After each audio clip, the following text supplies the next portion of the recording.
Ustedes buen día, queridos estudiantes de cuarto grado de secundaria.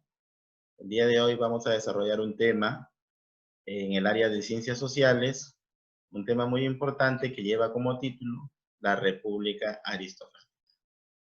Nuestro propósito del día de hoy es conocer cuáles fueron las características más importantes que se desarrollaron durante la República Aristocrática.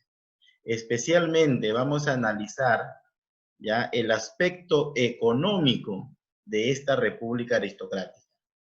Hay que tener en cuenta pues que esta etapa del Perú forma parte de la reconstrucción nacional que ya habíamos mencionado, habíamos tocado la semana pasada. Es la segunda fase de la reconstrucción nacional, puesto que la primera fase fue el segundo militarismo, si bien lo recuerdan.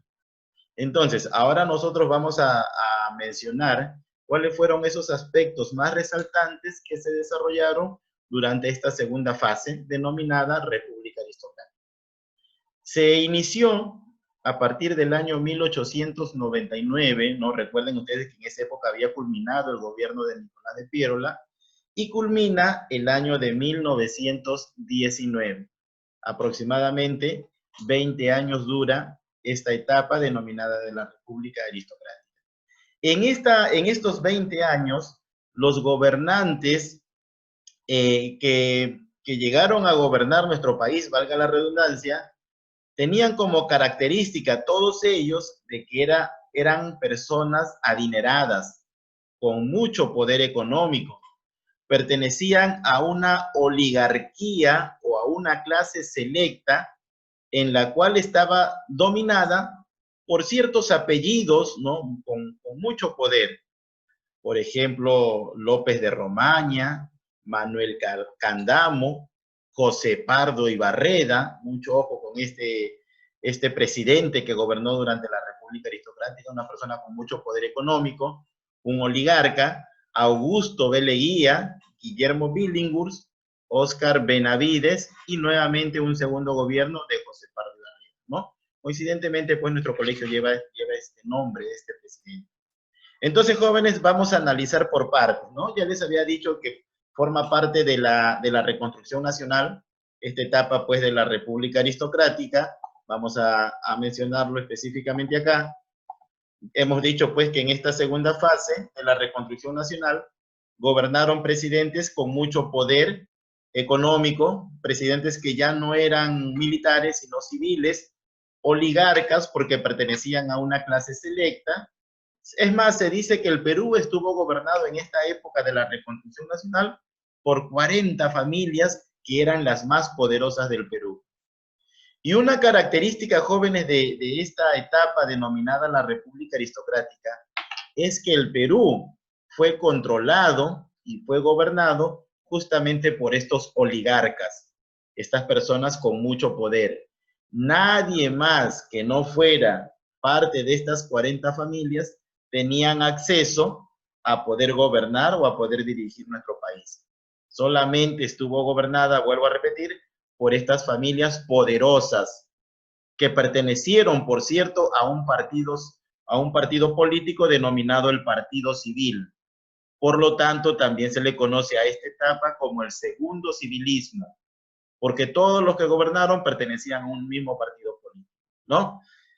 Ahora, mencionamos también, por ejemplo, y les había mencionado yo al inicio, que una de las principales características de la República Aristocrática fueron diferentes aspectos, como por ejemplo el aspecto económico, el aspecto político y el aspecto social. Lo primero que vamos a ver es cómo estaba conformada la sociedad durante la República Aristocrática. Y acá mencionamos, ¿no? La clase alta, ya hemos dicho, estaba conformada por la oligarquía. ¿Quiénes eran los oligarcas o los aristócratas? Eran aquellas personas que tenían un gran poder económico, tenían mucho dinero, tenían mucho poder económico, y se dice que en el Perú esta oligarquía estaba conformada por 40 familias. ¿Y quiénes eran esas 40 familias? Los Pardo, los Candamo, los Romaña, los Leguía, entre otros, ¿sí? Estos oligarcas, como les decía yo, eran dueños de grandes haciendas, tanto en el norte como en el sur del Perú y en el centro. Eran dueños de toda digamos, la agroexportación que se realizaba en el Perú. Eran hacendados, tenían buenos negocios, ¿no? En la agricultura, desarrollaron la agricultura de exportación y la mayoría de ellos pertenecían a un partido político denominado el Partido Civil. Luego también, como parte de la clase alta, podemos mencionar a los gamonales. ¿Quiénes eran los gamonales? Eran personas con mucho poder económico, pero que estaban ubicados o digamos, pertenecían a la sierra. Los dueños de las haciendas en la sierra se les llamaba gamonales. Pertenecían a la clase alta por el simple hecho de que tenían mucho poder económico. Sin embargo, no estaban autorizados para gobernar el Perú. No gobernaban el Perú en esta época, porque los gobernantes solamente eran los oligarcas. Sin embargo, tenían mucho poder económico, se dedicaban también a la crianza de ganado, a la exportación de las lanas de los ganados y que también traía mucho dinero para sus intereses, para sus arcas, ¿sí? Y en la clase baja tenemos pues a los obreros, que durante esta época de la República Aristocrática fueron maltratados laboralmente, fueron obligados a trabajar, eran obligados a trabajar muchas horas, ¿no? En los centros o en las fábricas, no tenían derechos, no tenían ningún beneficio, no tenían nada, simplemente se le pagaba por su trabajo un mínimo salario. Es aquí, en esta etapa, donde la gran mayoría de los obreros que conformaban los sectores populares empezaron a organizarse, a formar federaciones, a conformar gremios, y es aquí donde también nacen las primeras manifestaciones de los obreros en el Perú. Los presidentes oligarcas que gobernaron en esta época tuvieron que enfrentarse o lidiar con estos obreros, porque estos obreros, al estar agrupados, al estar organizados, empezaron a reclamar ciertos derechos laborales, que después lo vamos a mencionar. Y también existían los famosos, ¿no? Los que también conformaban una gran mayoría en la población, que eran los indígenas. Los indígenas también eran explotados en la sierra por parte del gamonal, y también eran explotados en la selva, porque cuando se descubre, como les dije la semana pasada, ¿no? Las propiedades o la importancia del caucho, muchos empresarios, tanto nacionales como extranjeros, llegaron a la selva peruana para poder explotar este recurso y venderlo al extranjero. Por esta razón, muchos indígenas también fueron obligados a trabajar en la selva sin ningún tipo de beneficio e incluso algunos sin ninguna paga. Entonces, para resumir, el aspecto social joven está conformado la clase alta por la oligarquía, que eran las personas de mayor poder en el Perú concentrados en la costa, y los gamonales que se encontraban en la sierra, ¿no? Dueños de haciendas también. Unos se dedicaban a la agricultura de exportación y los gamonales a la agricultura, sobre todo a la exportación de lana. Los obreros que trabajaban en los centros de producción, ¿no? Pertenecían a la clase baja, al igual que los indígenas.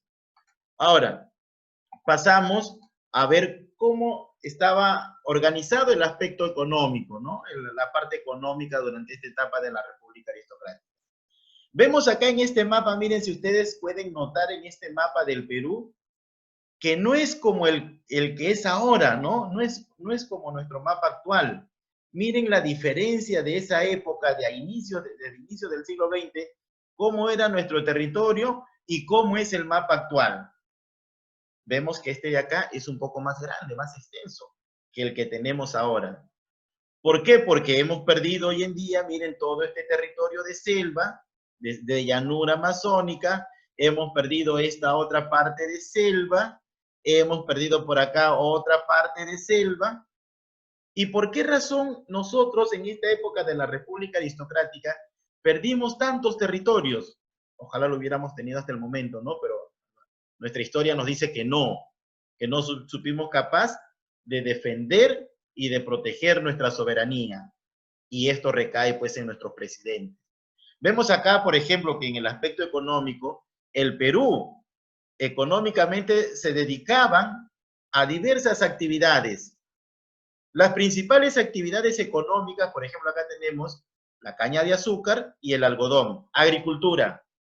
Agricultura de exportación, porque todos estos recursos o toda esta producción que se realizaba en la agricultura servía para el extranjero, se iba al extranjero.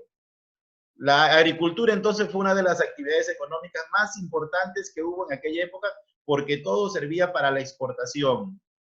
La ganadería, acá como les dije hace un momento, la exportación de la lana de nuestros camélidos andinos. En el norte, en la costa norte de nuestro país, ya se estaba explotando el petróleo, que también era un recurso de exportación. La minería que siempre se ha dado, sobre todo con el cobre, con la explotación y la exportación del cobre, y aparece pues a inicios del siglo XX la exportación del caucho. Hay plantas, ¿no?, que botan una especie de líquido conocido como caucho, que sirve para la elaboración de llantas de neumáticos, ¿no? Y si se dan cuenta, todo el caucho prácticamente se encuentra en la selva. Por esta razón, muchos países como Colombia, Ecuador, Brasil y Bolivia reclamaban o entraron en conflicto por los límites, por nuestros límites, con la finalidad de obtener más territorios selváticos y poder aprovechar este recurso del caucho. ¿Por qué? Porque así como el Perú explotaba y vendía el caucho al extranjero, también lo hacía Brasil, también lo hacía Bolivia, Colombia y Ecuador.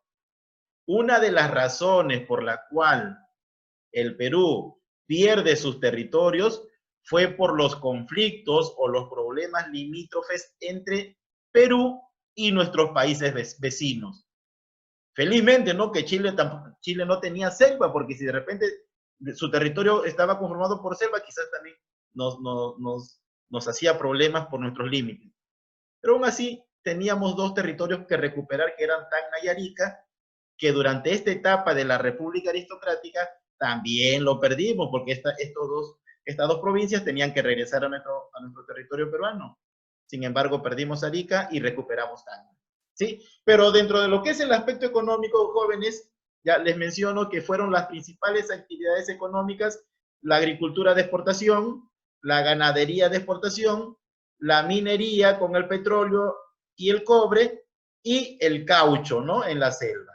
Todo esto, jóvenes, hizo que nuestra economía mejorara. De eso se trataba la reconstrucción nacional, de reconstruir nuestro país, de mejorar nuestra economía, cosa que se logró durante la República Aristocrática. Pero ¿a costa de qué? ¿A costa de qué logramos recuperarnos económicamente? ¿Se beneficiaron todos los peruanos con este auge o este repunte económico? ¿O solamente se benefició un grupo de nuestra población peruana? No, tenemos ahí, por ejemplo, a los oligarcas y a los gamonales.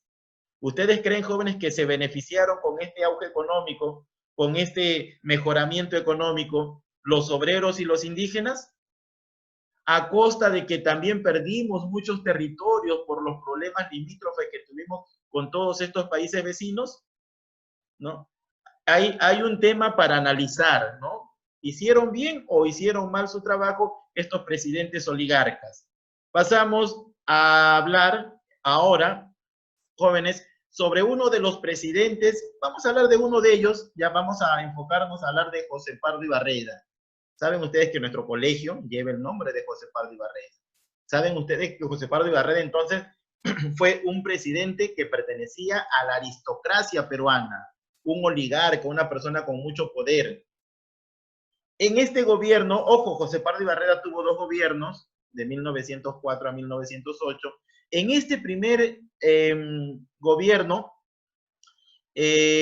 José Pardo Ibarreda, ya desde que empezó la República Aristocrática, los obreros empezaron, les dije yo, a organizarse, a reclamar sus derechos laborales, a tener mejores beneficios.